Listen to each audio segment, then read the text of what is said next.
Hallihallo, ich heiße dich auch heute wieder recht herzlich willkommen zu einem neuen Video von mir. Heute möchte ich dir zeigen, wie man quietschende Türen bzw. schleifende Türen am Boden oder im Türrahmen, wie man das behebt. Schritt 1 wäre hierfür die Türe ausheben, nach oben einfach und wegheben. In meinem Fall ist da jetzt Kunststoff drumherum, was das Quietschen schon verhindert.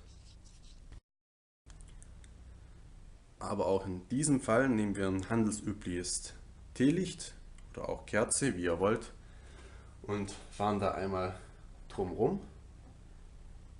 Die Kerze, die schmiert es dann alles.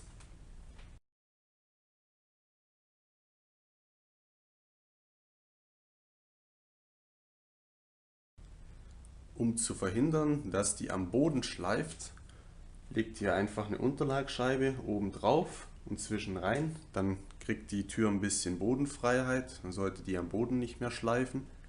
Ansonsten einfach noch eine zweite drunter legen.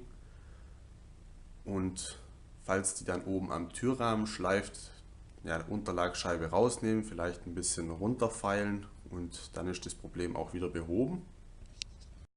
Und einfach Türe wieder einhängen.